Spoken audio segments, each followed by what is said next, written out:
I think it was not Union Cave, the other one, Dark Cave. And he's just like, I went through Dark Cave. And then the one guy was like, yeah, what's so special about that? Without Flash. And he goes, oh shit, go right this way, man. I'm so glad that they got rid of that in the later Pokemon games, because honestly, fuck Flash, dude. That sucks. It's like, oh, you're in a dark tunnel? Oh, just use Flash and the whole place lights up. Like, give me a lantern or something. Like, Jesus. I don't... Yeah. Those things are called HMs, and they got rid of them as of 7th gen, which is great.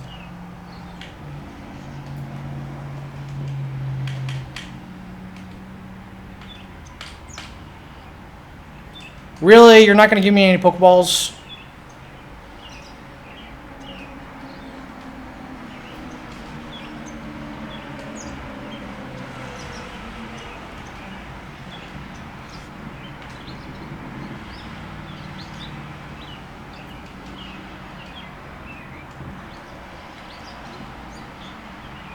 I was like, you're not going to give me any Pokeballs?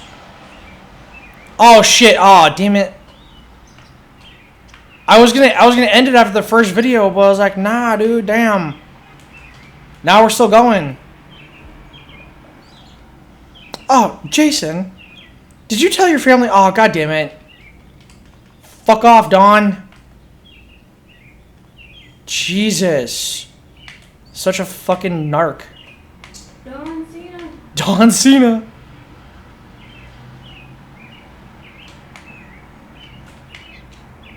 You know, I was actually at the facility this morning, and there was a dude who was we got talking about Friday the 13th, and he's like, man, I got all the Friday the 13th movies on digital, and I also I got the Friday the 13th TV show. I'm like, there's a TV show? Yeah. What? Yeah. All right. Yeah, I didn't know that. I was like, fuck, dude. On what? I don't know. Huh. This apparently was on TV. I don't know. And it's just like, you know, I was already on my way out the door, but I was just talking with these dudes about, you know, scary movies and stuff.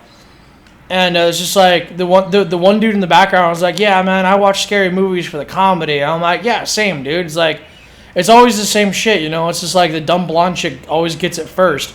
And then he blurts out, he's like, or the black guy. I'm like, yeah, I was gonna keep my mouth shut on that.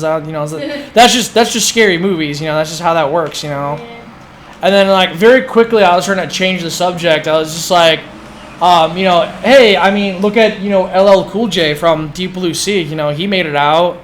And he's like, yeah, that's true, you know.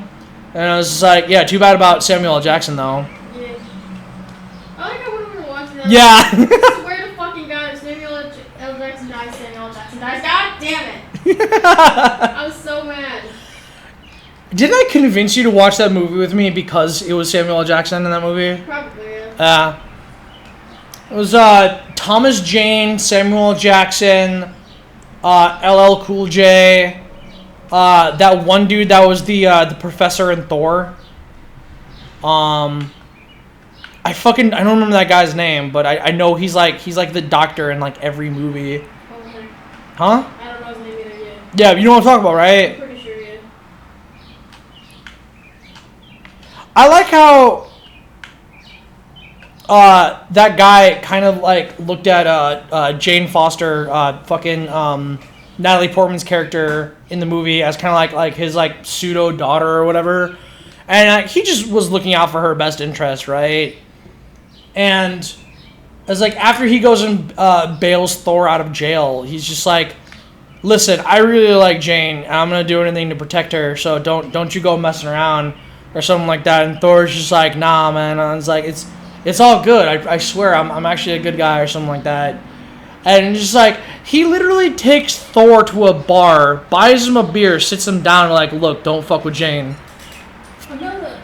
Yeah, no, I think, I don't. That was the breakfast scene. Yeah, that was the breakfast scene. I was like, what's this tasty beverage? I'll have another. Bam. I've always wanted to go to like IHOP or something like that and just do that. And she's like, no, we don't do that around here. Why not? He's like, it was delicious. She's like, why did you do that? It was delicious. Why did you do that then? Because it was delicious. Or whatever the line is. It's like, I meant no disrespect. That is the highest compliment I could give. Well, you also gotta remember he comes from like a race of like what warrior people, you know? Yeah, not but yeah, Vikings and bullshit. So that's something that I really gotta appreciate about Norse mythology. He's also a Norse god with powers, so like. Yeah. In his world, he probably just magic one up, you know? Yeah. Or the staff magics one up.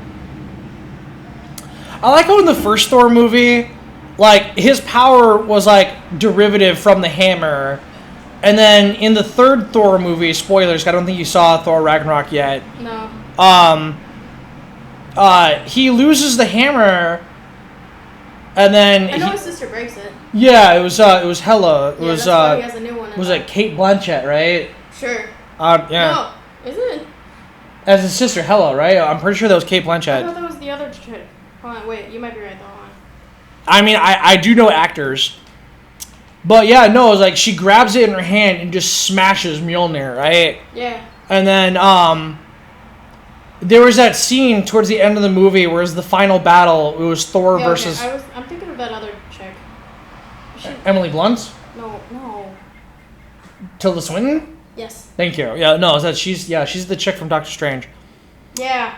But yeah, no, it's like Hela just beat the shit out of Thor, and like he's having like a hallucination, like, you know, talk with his dad, Odin, and he's just like, "Father, I'm weak without the hammer. I don't have my powers." And then Odin's just like, "You fool! The power was within you the whole time."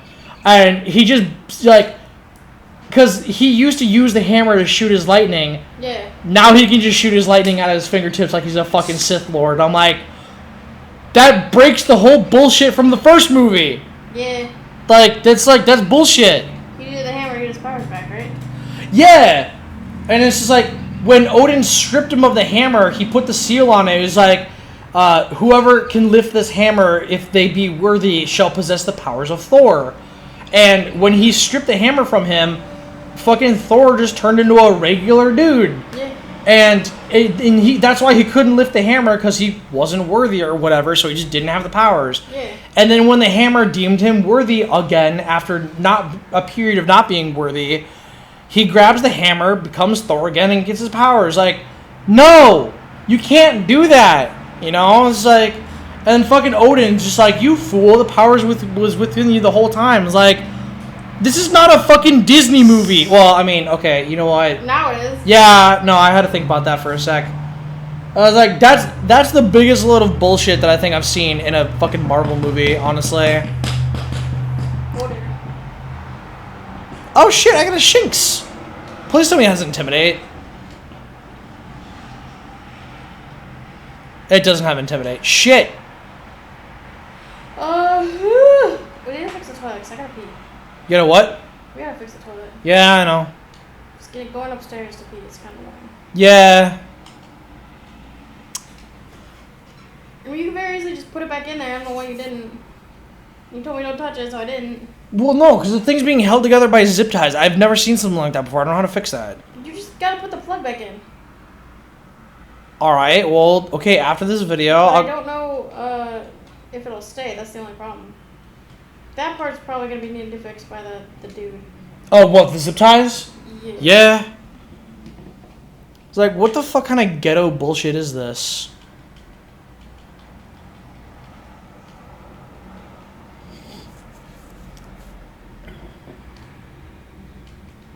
Tristan.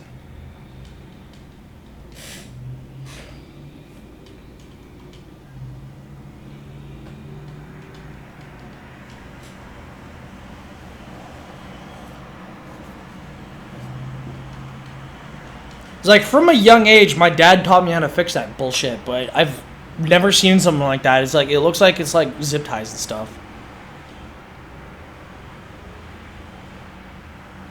Snip ties. That's when you reverse a vasectomy.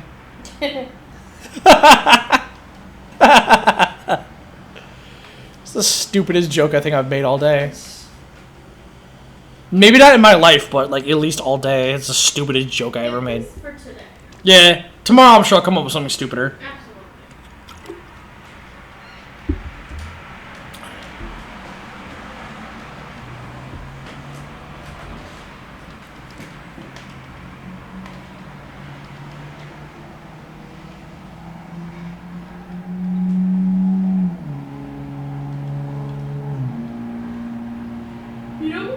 What's up? If there was a restaurant called Supernatural, this is a soup restaurant. There was a Naruto thing, right? Probably. There was a ramen shop in I think it's in San Francisco where it's just like it was a ramen shop and they have a picture of the Last Supper hanging out on the wall, but it's Naruto characters. That's funny. Yeah. It's like, fuck, I kind of want to eat ramen there, man. I 100% would have ramen at Ichiraku's, 100%. Oh, yeah. Like, that's like, if I ever get transported to the Naruto universe, that's the first thing I'm going to do is I'm going to hit up Ichiraku. Oh, yeah, like, before I get sucked into anything else, give me that ramen. Yeah. If it's good enough for Naruto where he's going to have 100 bowls in a single sitting, fuck yes, I'm going to have some. Yeah. Take his kid there.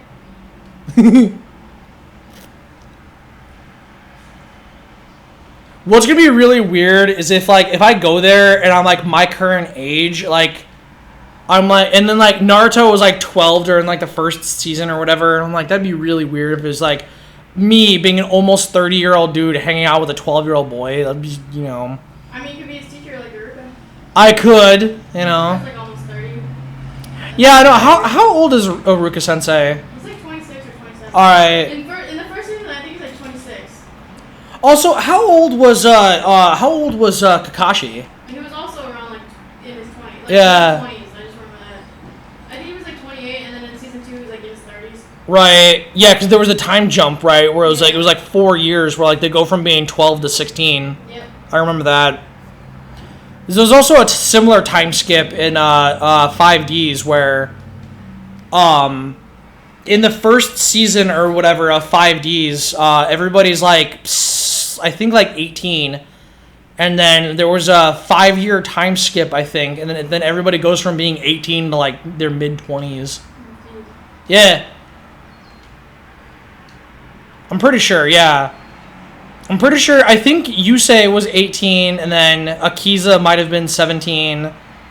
I don't know how old Crow Hogan was supposed to be. Kira being supposed to be.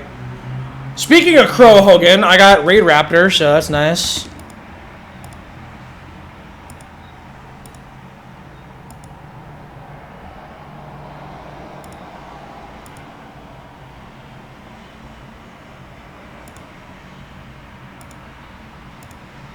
Raid Raptor, here we go.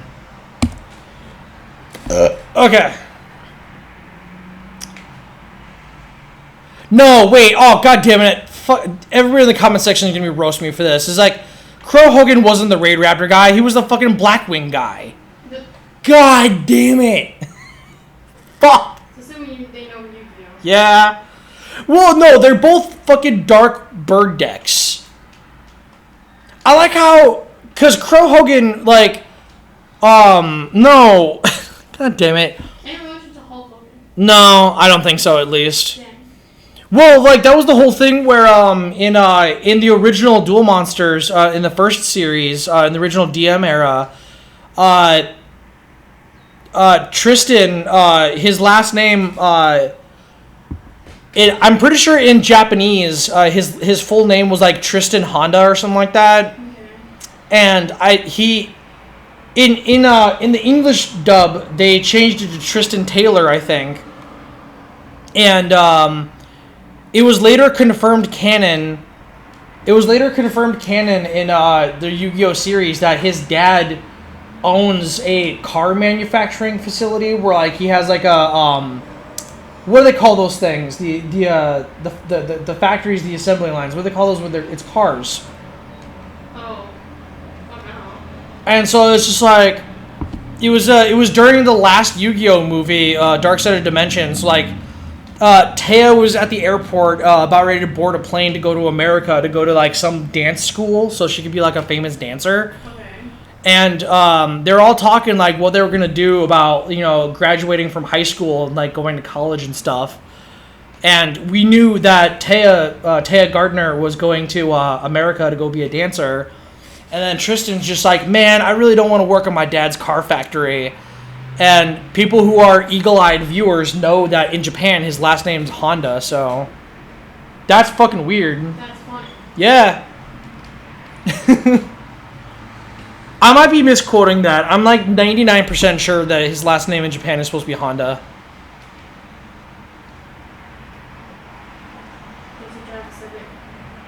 Yeah, right?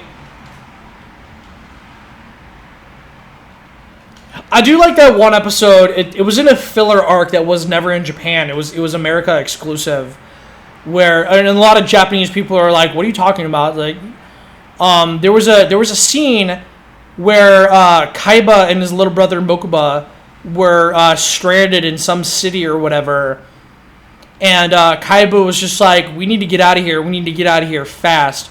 And so like they roll up to a fucking sports car dealership.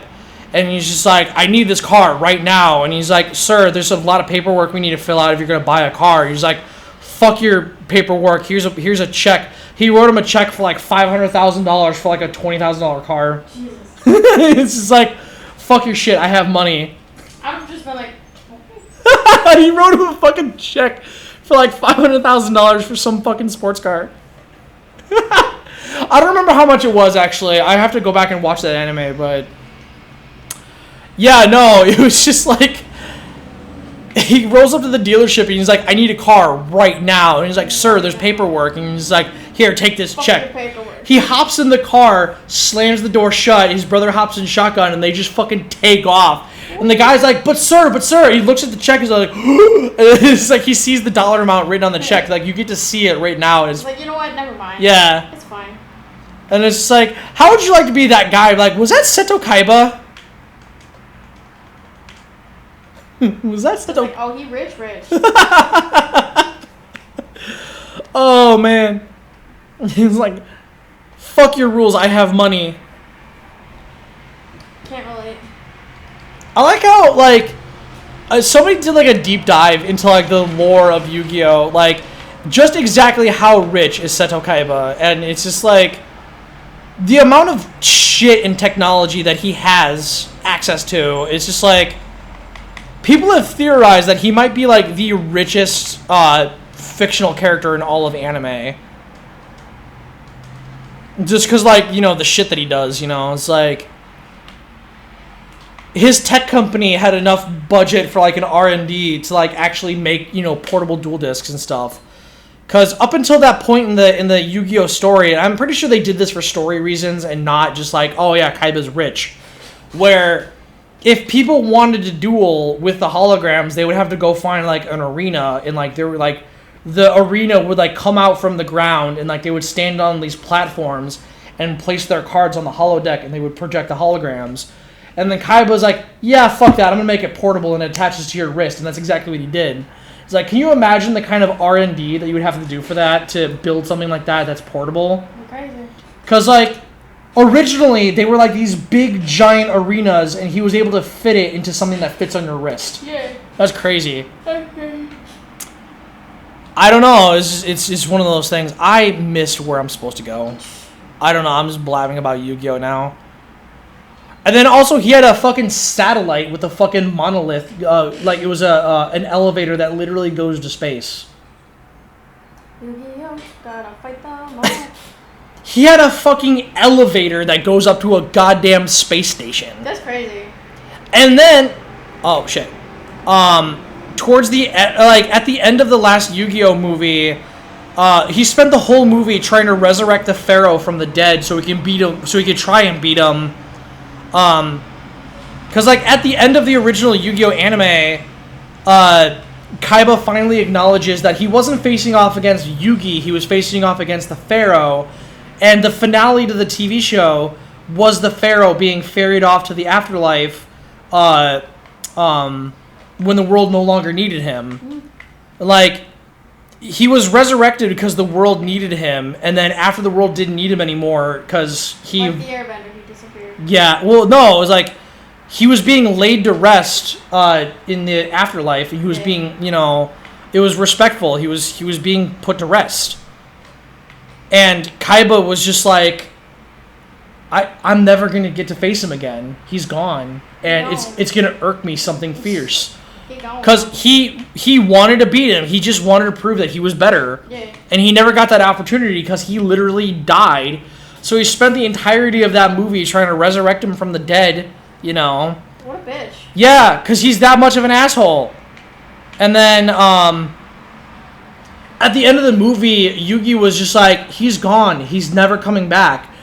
And he's just like, you need to accept that, Kaiba. He's gone, and you're never going to get your opportunity to face him again.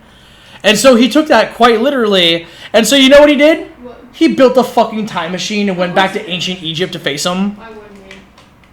And then, like, what? He's the definition of fuck your rules. Yeah, and like, he goes back in time to ancient Egypt, wanders through the desert, rolls up to the pyramids where the pharaoh was at, right?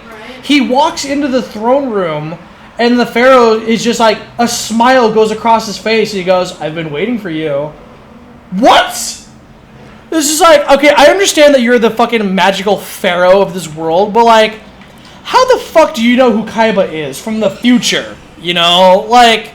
I mean, the time's probably not a concept for him. I know! And then he fucking pulls up his dual discs, and he's just like, I'm gonna face you right here, right now, in your prime. And then the pharaoh's just like, bring it, bitch. It's just like, and then it cuts to black, and it goes to credits. I'm like, what the fuck? What the fuck? He built a fucking time machine to go back in time and face him, you know. Like, what the fuck? The spoilers, you know. Seems a bit extreme. Yeah. I like how that's not even, like, the most egregious part of that movie.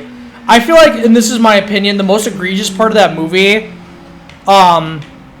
when Kaiba's facing off against the main bad guy of that movie for the first time, his name was, he was going by the alias of Aigami, but it was later revealed that he was the spirit diva, and Kaiba was at the pyramids where the pharaoh was laid to rest, and they were digging up the pieces of the Millennium Puzzle so they could rebuild it.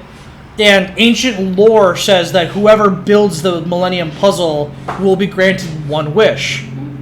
And so Kaiba wanted to rebuild the Millennium Puzzle so he can get his one wish to face the pharaoh just one last time. And it was at the end of the movie. At the end of the movie, they finished building the Millennium Puzzle, and the pharaoh didn't come back.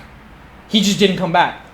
And then Kaiba was just like, fuck, what am I going to do now? You know? And it fucking bothered him, you know? He was supposed to get his one wish, and he never did. Fuck your wish. Yeah. Yeah, he never got his wish. So he's like, you know what, fuck this. And he goes and builds a time machine and goes back in time. But no, the egregious thing, this is the thing that I think is bullshit. When the pharaoh passed away, or when I passed away, he literally walked through a door that led him to the afterlife, where he was laid to rest. Okay. And when he did that, he took the Egyptian gods with him to the afterlife. He in order to open the door to the afterlife, you needed the 7 Millennium items and the 3 Egyptian god cards, which is exactly what the pharaoh had when he opened the door. But it wasn't just that. You needed the 7 Millennium items, the 3 Egyptian god cards, and you need to have a ceremonial duel. So basically the pharaoh had to get beat to open the door to the afterlife. Oh, jeez. Proving that the world no longer needed him. And so he asked everybody, he's like, who wants to take me on one last time? They have to beat me in order to send me to the afterlife. And nobody wanted to do it. Kaiba was there when he was laid to rest in the afterlife, and even Kaiba said, I don't want any part of this. It's like, I already know I'm going to lose. And I was like, that seems really out of character for Kaiba, and I was just like, what the fuck? And like, yeah, he does, you know? And you know who ended up facing off against the pharaoh? Yugi himself. It was literally Yugi versus the pharaoh. Where... Wait, is this the movie that we watched? No, this is the ending of the TV show. Oh. I think the movie that we watched was Pyramid of Light. I don't think you've seen Dark Side of Dimensions. I saw that with my dad. The reason why I took my dad with me is because I was hoping that they were going to pass out cards. And I was hoping they were going to give my dad a pack of cards. I was going to open them. That's why you took me. Yeah. Well, no, I legitimately wanted to take you on a date. But Yeah, to Yu-Gi-Oh. Yeah. Listen, that just means, you know, you really care. Think about how much shit I do for you that I don't want to do. I know. There's a lot of stuff that I don't want to do, but I do it anyway because I love you. I don't make you do that outrageous shit. I don't make you do that much outrageous shit either. Yeah. What do you think is like the most outrageous thing you've asked me to do in our relationship? That I've asked you to do? I don't know. What do you think it is? I'll be honest. What the fuck? Hold on. Oh shit. Oops. That's okay. Eat a dick. No, I'm not gonna eat a dick. Spotted dick? I don't even know what spotted dick is. I just know it's really funny. Isn't it like sponge cake or something? I don't. It's in a can. My favorite joke about spotted dick was when my dad went to the grocery store one time and he saw it, and he was like, it was at the end of the aisle, and as he was walking past it, he burst out laughing, and there was an old woman who was rounding the corner and was gonna go down that aisle that my dad was at. Yeah.